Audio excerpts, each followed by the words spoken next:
Good evening, everyone. Welcome to our 10 p.m. press conference. Appreciate you all joining us. We have a really good announcement tonight. We have struck a deal that is going to be an incredible result for the drivers in the state of Minnesota.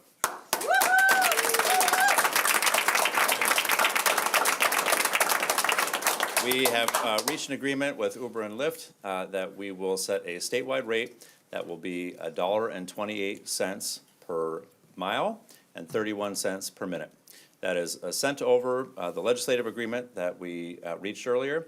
It is a little bit lower on the per mile than where we were before, on the per minute. But when you take it as a blended rate, that results in a 20% increase in pay for drivers in the state of Minnesota.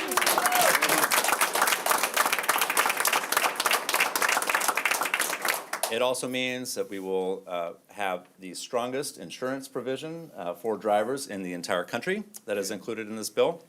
And so we are incredibly excited about the announcement that we have today, and I will turn it over to Senator Erin Murphy. Excuse me, Majority Leader Erin Murphy. It's okay. It's all right.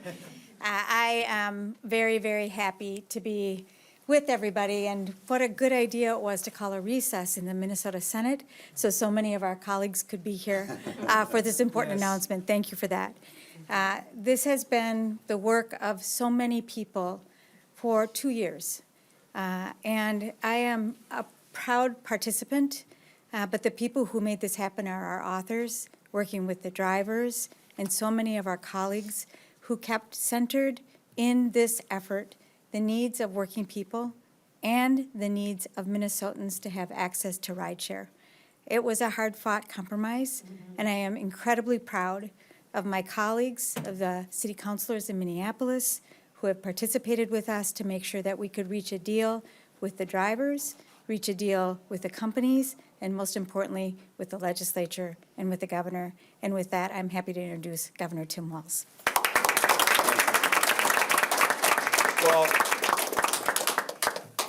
Well, thank you, Senator Murphy. And I was going to start out and say, live from St. Paul, it's Saturday night for all the reporters. Here we go. So it's going to be our. There you go. So, well, first of all, I think as you heard from Leader Long, Speaker Hortman, and the members who are here and folks who've been working on this idea that somebody should be paid a fair wage for the work they do and that there should be dignity in work and that safety in work. The folks standing here have made that a priority. It's the message that they hear from their folks. And then working to make sure things work on this. This was hard fought. This was not just saying no. It was the ability to try and get the rideshare companies to the table to make sure that that was understood and to make sure that those compromises were done.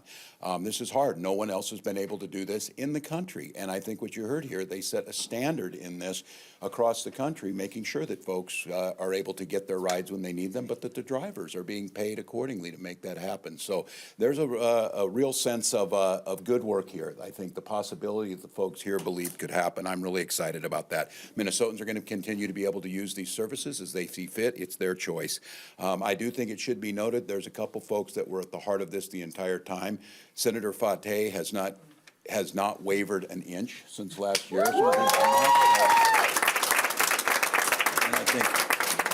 And that is not easy to do. Representative Hassan has done the exact same thing the whole way. And again, a simple hearing from their constituents, just fairness to make this work. And our economy can work. It can work for workers. It can work for the companies. It can work for the consumers. And these folks prove that happen. I also am going to say that I am incredibly proud of the work that the Commissioner of Department of Labor and Industry, Commissioner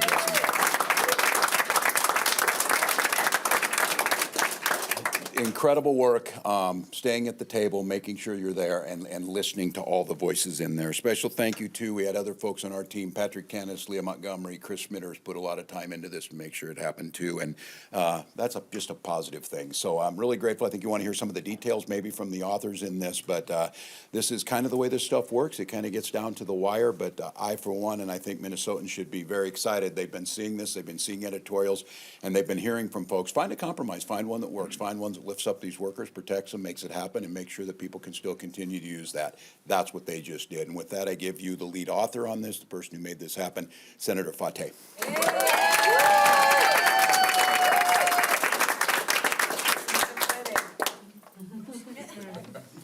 this damn bill. Oh, man.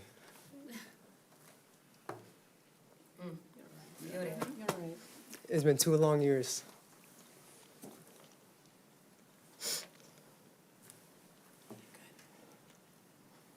Got this, brother. We love you. You got it, you got it. You got this. Deep breath. Take a deep breath. You got this. Hey, hey, hey, hey.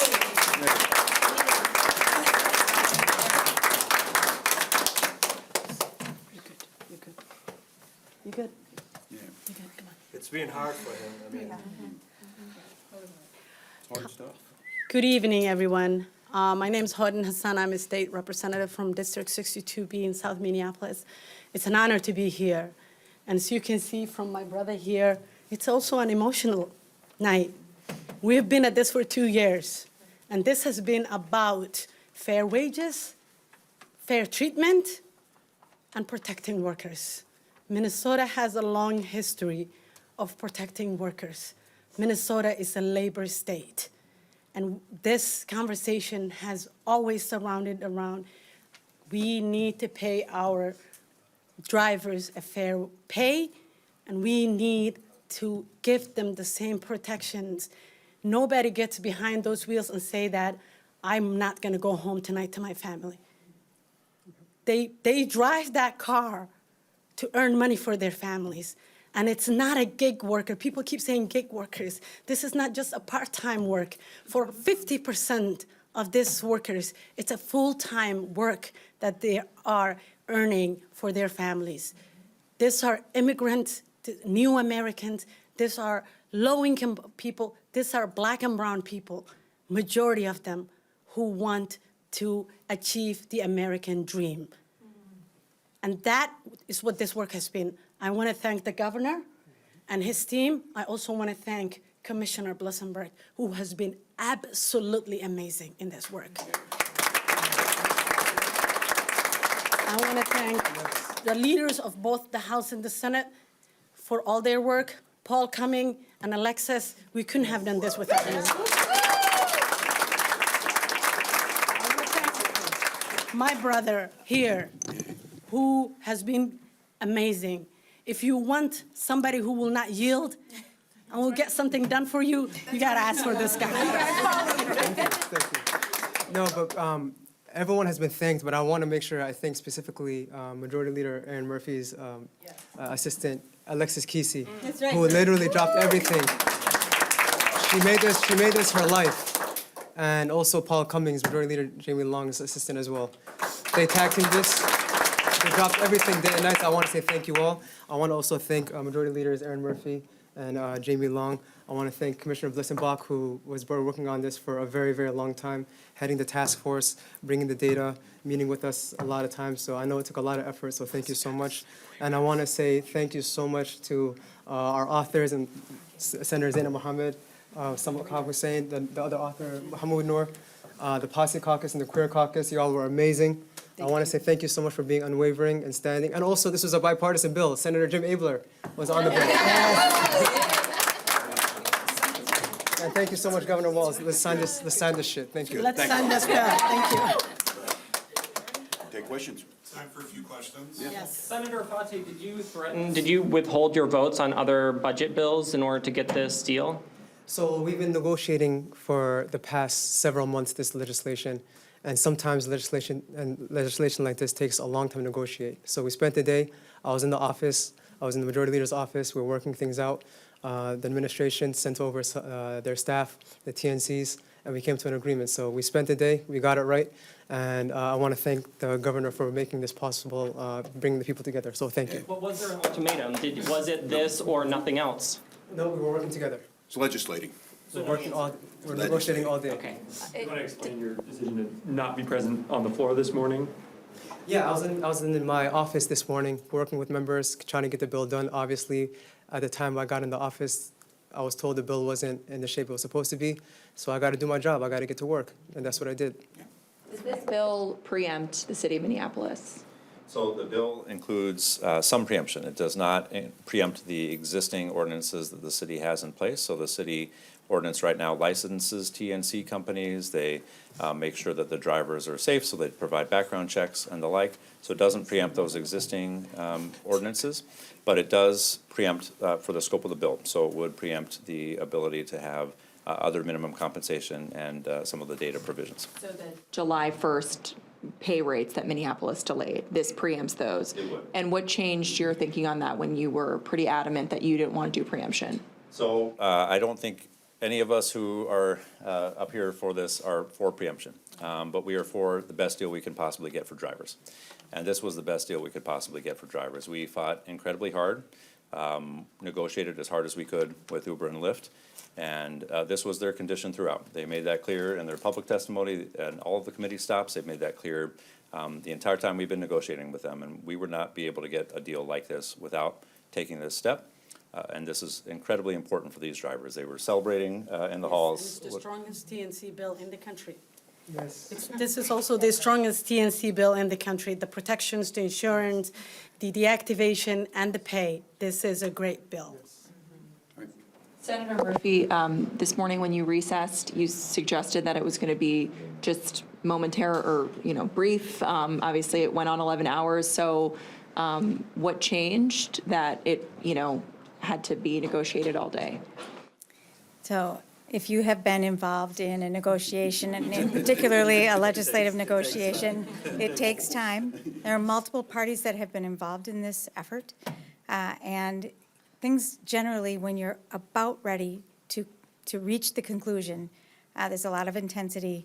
And we made sure, for the important purpose of this legislation, that we were giving the time that we needed to get this done. So Senator Fate has been working all day, but so have a number of our members who are here, including Senator Umar Verbatim, Senator Mohammed, and Representative Abaje, Mahmoud Noor, who's an author of the legislation. There were a number of people who have been involved in this for the course of the day to make sure that we could get this done because it's a priority for the people of Minnesota. It was time well spent. You have the time to get other things done.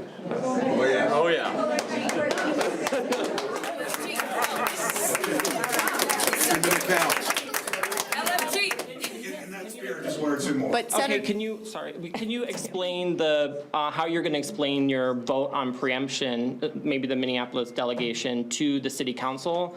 Councilmember Aisha Chugtai is already saying, watching our governor, Tim Walz, cave to multi-billion-dollar corporations and insisting on preemption in Minneapolis is gross. Does that mean she's not voting for me, do you think? I mean, but you all are voting on preemption, so how do you what's your response to Councilmember Chugtai, who says this is gross and caving to multi-billion corporations? Well, I give tremendous credit to the city council. We didn't get a bill passed last year.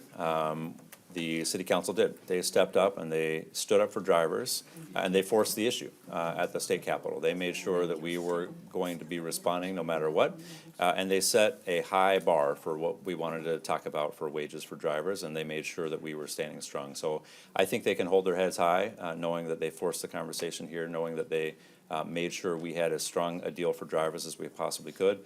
And at the end of the day, for us, it's the drivers who matter most, and this is the best deal we could get for drivers. Senator Murphy, how practically do you pass all that you have left in the amount of time you have left? And we get to work.